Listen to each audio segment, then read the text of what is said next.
Shalom, can you hear me? Great, Baruch Hashem. Okay, we're homing in on the end of the Perek, and we have, as we mentioned last time, we've reached the end of the Zugos, and now we're going on to a new generation. This generation actually is fascinating. This is the first generation after the Churban Beis HaMikdash. This Rabban Gamliel that we're going to learn now is the Rabban Gamliel who was together with Rabbi Yochanan ben Zakkai. They were the ones who refounded Kerem B'Yavneh, and they refounded Torah Jewry after the destruction of the Beit HaMikdash. I'm not going to connect it historically to the light of what he says, to what he says there, but you'll see a connection. You'll clearly see a connection between what his message here is and the era that he lived in. But Rabban Gamliel, together with Rabbi Yochanan ben Zakkai, they single-handedly were enabled Jewry to continue. The Romans' mission was to wipe Am Yisrael as a nation out. We could carry on living as long as we're under their nationhood. And Rabban Gamliel, together with Yochanan ben Zakkai, they were the ones who revamped Yiddishkeit in a way that it will be able to continue even after the lack of functioning of the Beit HaMikdash as the central focus point of Avodat Hashem. So we have a lot to thank him for. So Rabban Gamliel, Perek Aleph, Mishnah Tet Zayin, Omer, Aseh lecha Rav, histalek min hasafek, ve'al tarbe la'aser odomot. So just translation first. Make for yourself a rabbi, remove yourself from doubt, and don't, when you separate maaser, don't do it with an estimation. Now this Mishnah is troubling in a number of ways. First of all, the first statement that Rabban Gamliel says is not new. If you recall, in the same Perek, in Mishnah Vav, earlier on, Rabbi Yossi ben Yoezer, Ish Tzreida, Mishnah Vav, Yeshua ben Prachia v'nitai arbeli, Yeshua ben Prachia omer, Aseh lecha Rav. Same phrase exactly, Aseh lecha Rav, Aseh lecha Rav. So Rabban Gamliel seems not to be adding anything on the first point. How is Rabban Gamliel's Aseh lecha Rav any different here? Rashi doesn't think this question is a valid question. He just says, Aseh lecha Rav, Hirashti lamala, meaning it's the same thing. Whatever I explained to you earlier about Aseh lecha Rav, it's the same thing here again. We're going to try and look if Rabban Gamliel was adding something more here when he's saying Aseh lecha Rav. Now the last section is totally out of context. I mean, it's a halacha in Hilchos Masros. When it comes, there's a difference between trumas and masros. Trumas, you're allowed to separate with a estimation. You're allowed to estimate how much is 1%, 2%, 2% if you're a little generous, 1 out of 40. If you're stingy, 1 out of 40. If you're generous, 1 out of 60. If you're average, 1 out of 50, 2%. That's by trumas. But by masros, you're supposed to give an exact amount. You're not supposed to estimate. You have to work out exactly how much is 10% that you're giving onto the Levi after having separated the 2% for the Kohen. That has to be an exact amount. This is learned from a pasuk in Maseches Menachos. And this is the halacha which is saying that you shouldn't be estimating masros. And it's very strange that it's here in Pirkei Avos. It should be in Maseches Masros. And even if it is here, then why is it in this Mishnah? What's it got to do with the previous piece? So let's just leave it at 3 questions. Question number 1, why is Rabban Gamliel repeating the phrase Aseh lecha Rav? Question number 2, why bichlal is the halacha of not estimating masros in Pirkei Avos? It's a halacha of masros, it shouldn't be here at all. And number 3, if it's already here, then in what way is it connected to the rest of Rabban Gamliel's statement? So that's the questions that we're opening up with. So I'm going to go with an initial pshat, which is based on the Rambam and Ruach Chaim, just to give pshat in the matter. And then I want to use Rabbeinu Yonah as our guide today. We have many tour guides, Baruch Hashem and Pirkei Avos. So we're going to use Rabbeinu Yonah as our tour guide today, primarily to get the deeper insight. So Rambam, unlike Rashi, he says there is a difference between this Aseh lecha Rav and the previous Aseh lecha Rav. And you can tell from the context. The previous context of Rav Yeshua ben Parachia was the context of different relationships that you have with people. Aseh lecha Rav, kaneh lecha chaver, and danat kol adam lekav zchut.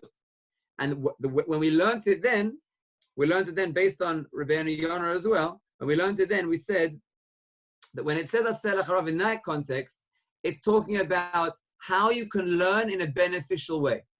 That when you relate to someone as a Rebbe, you'll be more open to hear their Torah and to absorb their messages. And even if it's someone who's not greater than you, and they're saying something which you equally could have thought of, but the very fact that you give them the awe and the respect of being a rabbi, that relationship will enable you to absorb the message more clearly. So the first Aseh Lecha Rav, which is Perek Vav of Mishnah Vav, Rabbi Yoshua ben Prachia, that's talking about the relationship with a rabbi, how to learn from a Rebbe. But when it comes to Rabbi Gamliel, and you see the context, and it's Aseh Lecha Rav v'histalek min hasafek, and both the simple parish that I'm going to go with, and also the deeper one, see Rabbi Gamliel is essentially saying two statements. It's Aseh Lecha Rav v'histalek min hasafek is one statement, and then Al Tarbeh La'aser Adamot is a second statement. And you almost have to say that, because otherwise you wouldn't understand what Aseh Lecha Rav is doing. It would be just a repetition. But if you understand it, it's Aseh Lecha Rav, and he's explaining what he means now. When Rabbi Gamliel is adding Aseh Lecha Rav, he's explaining, this time when I say Aseh Lecha Rav, it's for a different purpose. It's for a new purpose. It's for the purpose of Histalek min hasafek. So Rabbi Gamliel's purpose is that when man is in a state of doubt, then he can turn to a rabbi. And again here, let's be Madaik in the same way we were Madaik there. It doesn't say find a rabbi.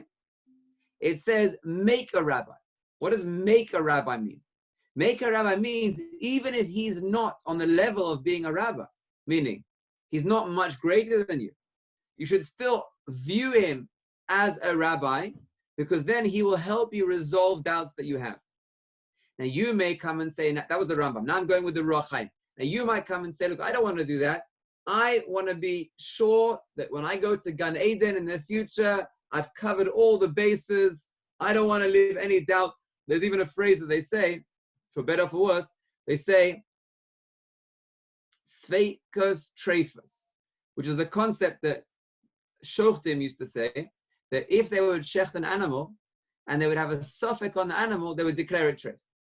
Because they didn't want to go anywhere where there would be any suffix at all. Any suffix is inappropriate.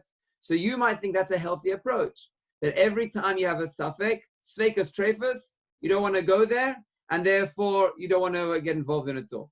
So says the Ruach Chaim, if you say that, let me give you an example of how it could go wrong and why it's an unhealthy approach. Because look at the continuation. This is a halacha in Hilchos Masros, just to give you an example of why it's not healthy to always be machmir. And just say, I don't want to be in a doubt, so I'll just take the machmir approach. Why? Because here's an example of where someone doesn't know exactly how much he should separate when it comes to giving masros. So he gives extra. He says, you know what, I don't want to have a suffix, I'll be machmir, I'll give extra. What actually happens when you give more?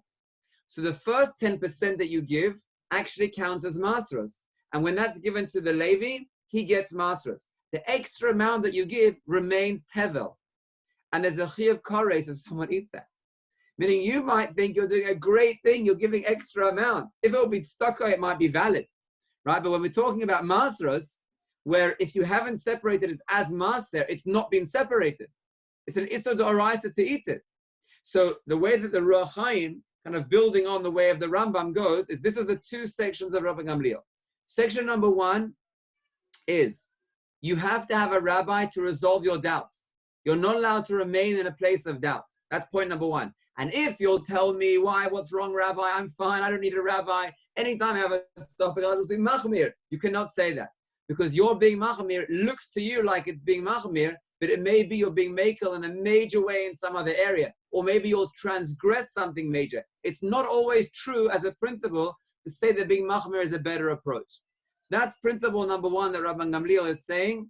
According to Pshat level, Rambam and Ruach Chaim, Aseh Lecha Rav Histalek min hasafek is on the one side, and Al Tarbeh La'aser Adamot is an example of what could go wrong if you don't take this advice. That's principle number one.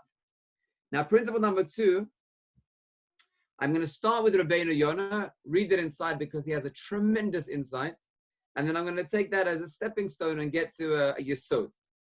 Felt like Rav Stav there. Yesod Hadava.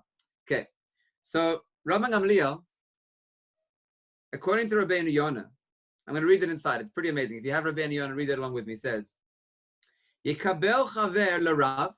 You should choose a friend who you view as a rabbi to yourself. Even if he's not wiser than you, even if he hasn't reached your level of wisdom, in order to get out of a safek, sometimes it happens that a sage has a safek in halacha, he doesn't know what to say. Which side to take? And what's the danger here? If he says that it's permitted, then maybe it's asur really, and he's going to make someone do an avera. And if he says that it's forbidden, then maybe he's causing someone to lose money, if it's a case of dinim amanus, unjustifiably. So therefore, what should you do? Now listen to these words. Yaseh chaver or rav. You decide that this friend, you treat him as if he's your rabbi. V'yishal mimenu sveikotav. And you ask him about your doubt. You share your doubt with him. V'yaseh ha'hora'a al piv. And you do whatever he says. Interesting. Why does he know better than me? Im hadavar hu pashut elav. If the matter is very clear to him. V'afilu leheter. And even if he's lenient. Av she'enu gadol kamohu. And even if he's not greater than you. And Rabbeinu Yonah says that if you challenge me on this idea, if you think this sounds strange, then I will tell you this idea comes from the Gaonim. And this is the Gaonim teaching halacha. This is based on how to paskin from the Gemara. The Gaonim say, how do you paskin from the Gemara? And they say the following. Kol heicha de lamar misveikele or lamar pshitele. Anytime you have a case in the Gemara where one of the Atanaim or Moraim have a suffix about a matter, and one of the other ones, a parallel one, has clarity on the matter. Hilchata command pshitele. The halacha is like the one who it's obvious to him. Vafilu talmid etzel rav. Even if it's Abaye with Rabbah, meaning even if it's a Talmud, it's obvious to him, and the Rav, his rabbi, had a suffix about it. Now, okay, so we've got the understanding of Rabbeinu clear, but what does it mean? Why is that true? Well, because someone is a little bit more arrogant, or they haven't looked at the sugya clearly, and they go, yeah, I know, this is the answer, I'm totally clear on that. And someone else says, no, wait, there's two sides to it. Are you so sure? So we're obviously going to go with the one who just has no qualms about it. Why does that make sense? So this is a very deep concept. I'm going to state now in the context of a posek paskening halacha, and that will be less relevant to us, although amazing in concept, and then we're going to bring it down to where it's relevant to us. There's we say on Shavuos, there's another Devar Torah just it's going to build us up the same idea. This is from Hananiah's weekly parsha sheet quoting Rav Ferber this coming week. So he says, we don't say in the Torah doesn't say the date of Matan Torah. And it doesn't even say that that's what the Torah was given. It calls it Shavuos. It calls it the 50th day after Pesach. But why doesn't it call it Matan Torah? Why doesn't the Torah say this is the day of Matan Torah? All right, good question. You would think that Pesach, it says Pesach, Sukkot, it says Sukkot. Why on Shavuos doesn't it say that it's the day of the giving of the Torah? So Rav Ferber writes, because really the Torah wasn't given it. You thought it was. Mistake. The Torah wasn't given then. The beginning of the Torah was given then. But the Torah in that form was almost worthless. There was nothing you really could do with it. Only when Moshe Rabbeinu, over the next 40 years, with the oral Torah, came down and explained and explained and explained and explained.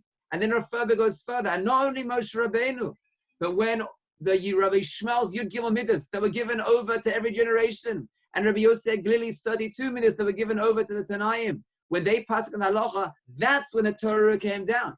So you cannot say that Vav Sivan is the date of the giving of the Torah, because the Torah wasn't yet given then. It was just the raw form. It's like I gave you a lump of clay. Have you got the kli? Have you got the beautiful model? You haven't got it yet. All you've got is the raw material, the lump of clay. The oral Torah, the Chachamim, first primarily Moshe Rabbeinu, but then the Chachamim in each generation, they were the ones who formed that mold of clay, enabling the continuation of the giving of the Torah throughout all times as we're continuing to learn throughout all times. That's a beautiful understanding of why it doesn't say that's the giving of the Torah, because it wasn't yet given. It was just the opening of the giving throughout all the generations. So same thing, that same concept happens over here. When there is a rabbi who's learning halacha, and he has a suffix in the halacha, it means that he hasn't yet, in this topic, had a Kabbalah Torah. He hasn't yet received it. It hasn't come down to it. However, if there's someone else who's somewhat equal to him, doesn't have to be greater than him, but it has to be a bar hachi. We're not talking here where you ask a child or you ask someone who doesn't understand how to paskin halacha, that's not what it's saying. It's talking about someone who's on your level, someone who's a bar hachi, it could be your Talmud, but it's someone who's worthy of paskining. And when they learn this sugya, they learn it and it's absolutely clear to them. They just see it and it just makes sense. And not because they haven't clarified everything clearly and they're missing points. They've gone through all the mediums of understanding well, and it's just pasha to them. It's almost as if they've just had the nevuah. They've just had like HaKadosh Baruch Hu is telling them, Devar Hashem, this is it. That's what Rabbeinu Yonah is saying. When you're coming to Paskan Halacha, and it's not clear to you exactly, then for you the Torah hasn't landed yet. You haven't had your Kabbalah Torah yet. But if you ask someone else who's somewhat equal to you, doesn't have to be greater, and to him it's absolutely clear, you're allowed to rely on him. Because he's had a Kabbalah Torah in this area. His chelek of Torah has brought down that concept. There's a hold on to that idea. That's tremendous in the context of Shavuos this week to know as the value, the greatness of Torah, that it's something which continues in every generation and you have your unique chelek. I also want to take this concept and make it relevant to us, in even if we're not posting.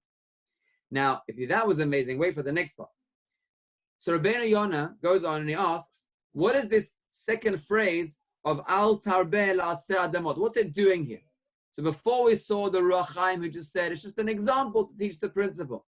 But he says that it's actually not talking at all about Hilchos Maseros. Rather, it's a masha. It's giving you a masha. We'll see why this is the mashal in a second. Rabbeinu Yonah, Zeh davar hu mashal me'inyan hasvara. This is teaching us a parable to know how to think. It's teaching us how to have depth of thought. She'ein la'adam la'asotam mi'omet. A person should never think from a place of estimating, guessing, roughly. That's not how you think. Ela al derech ha'ikar. Rather, you should be principle-centered. She'yered l'sof hadat, and go to the depth of your thought.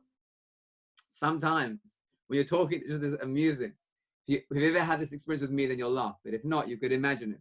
Sometimes you're talking to someone, and they're stuck on a certain point of their own understanding of their inner world.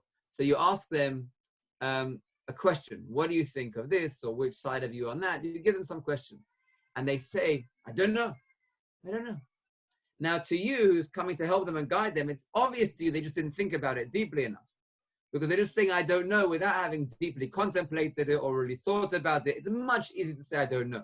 So what do you do now? Well, you're going to tell them off and say, no, you didn't think deep enough. No. That's going to push them away. That's not going to help them. So there's a very simple thing you do, which when we're speaking now out of context, it sounds foolish and it sounds very silly. And if I would say to you in this context, you would say, no, please, come on. No one's going to buy that. But when you're talking to someone who's in the process of trying to understand themselves deeply, it works tremendously well. And now it won't work with anyone here because of you heard me say it, but it works very well. You say to them, okay, so you don't know now. But if you would know, then what do you think the answer would be? Now that's such a funny thing because I just said, I don't know. So what do you mean if I would know? But all it really is, deeply, it's an invitation to think more deeply. It's what it is. Meaning they know themselves, you don't need to tell them this. They know that they went on the easy path. And they just said, I don't know, I don't want to think of it deeply. So you say, okay, that's fine. You don't know right now. But when you will know, then what direction do you think it will take? Meaning, okay, it's fine that you don't know now. I understand that you want to take an easier path, but when you're ready, and let's be ready right now, when you're going to be ready to think more deeply, then where do you think you'll go? And then they say, okay, 1 second. And they give an amazing answer, which they're so happy that they thought through and they came to. Which at the beginning, they were just trying to go out the easy path out and trying to get away with it. But then they're very happy they did that. So says Rabbeinu Yonah, don't take estimations. Don't say, I don't know. Don't make guesses. Yored l'sof hadat. You have to go to the depth of the matter.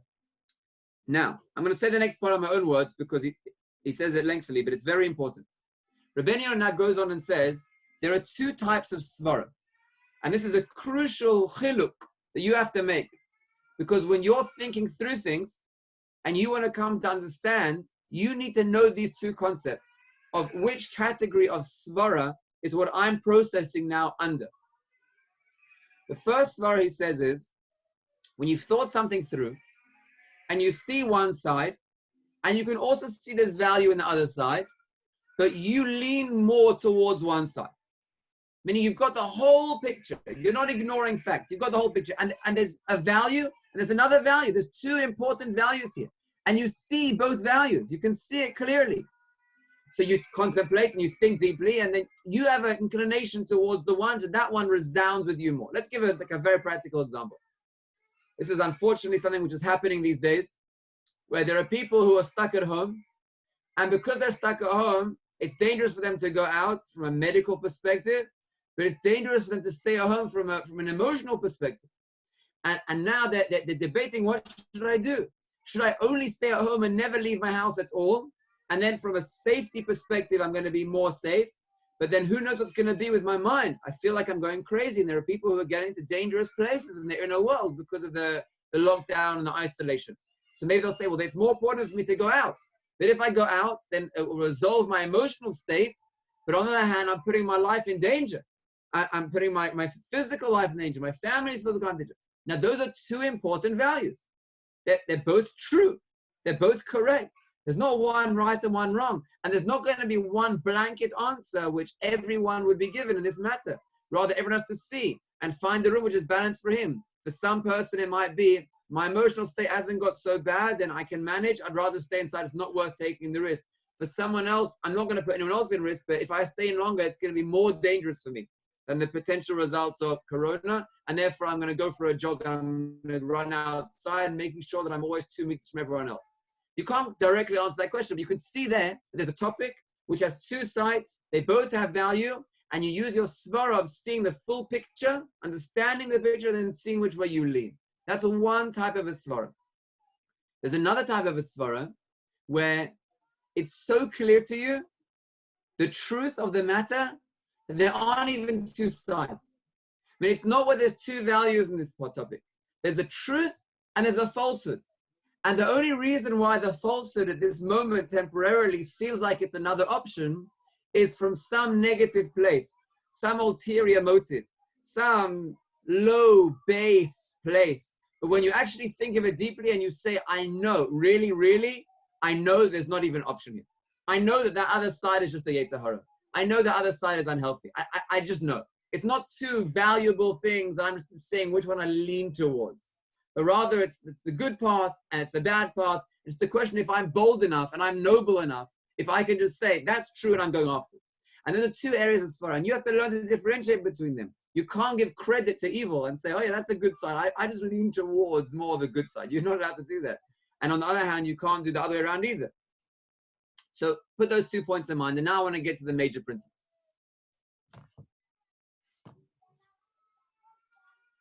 There's a world which a person can, an inner world which a person can live in, which is a world of suffix. And this world of suffix in this inner world is a world which causes anxiety, it can cause depression, and it can eat a person up that he won't be able to function and produce in his own life.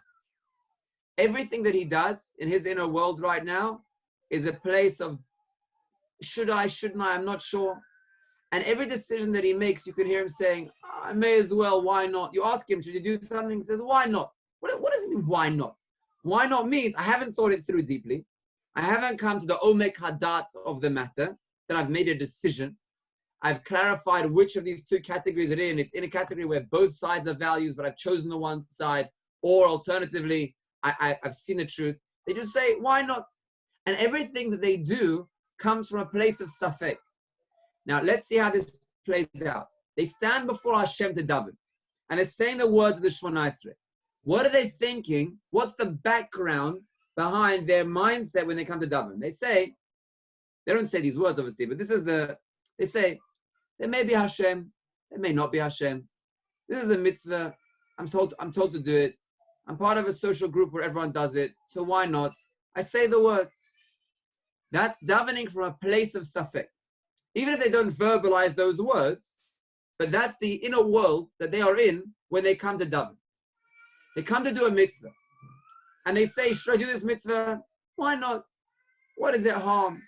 It's nice, spend time with family or, have some way to connect to people. Why not? What's the problem? What am I going to lose out by doing it? It comes from a world of safek. They don't believe that their actions are actually building anything. They don't believe that their words talking to Hashem are having any effect. but it's a world of safek. It emanates from a world of nothing really deeply has meaning for sure. Maybe, maybe not. What's the problem? Someone terrible who proclaimed this idea, there was a not Jewish but religious philosopher who said, it's worthwhile being religious. You know why? Because if God exists and you're religious, you get reward. Very good. That's a good sign. If God exists and you don't keep the Torah mitzvahs, you're going to get punished. So on that side that God exists, it's definitely worthwhile. Now, on that side that God doesn't exist, so nothing has any meaning anyway. So if you do the mitzvahs, you don't lose out. You waste time a bit, but okay, you didn't lose out. And if the Torah doesn't exist, then you don't, and you do that, it's also worthless. So it's worthwhile keeping Torah mitzvahs. On the side that God exists, then you gain, and if he doesn't exist, then you don't lose. So that's why it's worthwhile. And that was his place that he came from to serve God. There is no possibility of having a relationship with Hashem in the world of Safek. Amalek is the Gematria Safek. There's no possibility for you to have an innate connection. When Adam and Chava meet in an intimate way, it says Yada. Yada means inner da'at. Da'at means when you come to a place of clarity and you know. When you know, there's intimacy. When you know, you can have a connection. If you lead your life in a place of safek, then even if you go through the motions, it's all external to you and you feel disconnect. And that's why people who have sfekot have anxiety. People, for example, who have a tendency towards obsessive compulsive disorder, it often expresses itself in not being sure they did something and then having to do it again and again. And it causes them great anxiety because they don't have an anchor. There's no sense of certainty. They don't live in the world. They're out of the world. They're going through motions again and again to make sure, because they're not in a world of truth. They're not in a world of certainty. HaKadosh Baruch Hu's world is a world of certainty. Havadai Shemo came to Hilato. Hashem's name is Vadai. When a person recognizes that they have a tendency towards seeing things as a safek, comes Rabban Gamliel and gives guidance of how to leave that world. And Rabban Gamliel is addressing that topic. To live in a world of certainty. To live in a world where you clarify points until you're sure of them and allow yourself to say, I've thought this through and I'm certain about it. And then lead your life from a place of certainty. Do the mitzvot from a place of, I have a relationship with Hashem, I know what I'm doing is making a difference. When I talk to God, I'm aware that I'm standing before God. Dalif ne'miyat omed essentially means I don't have a safek. I'm aware that I'm standing in the world of Hashem. Rabbi Gamliel comes and says, Aseh lecha Rav, histalek min hasafek. You need an anchor. You don't have to have someone external as your anchor. Aseh lecha, make for yourself. Make for yourself. It's not that you need some external anchor to keep you going. You can choose yourself a rabbi. You can create and make up for yourself a rabbi. Aseh lecha, choose someone and say, he's my rabbi. Just to have some sense of certainty. You can speak a matter through until you get to a recognition of, yes, that's what it is. Because when you speak to someone, going back to the first Rabbeinu Yonah, and you have all, I'm not sure, is it not?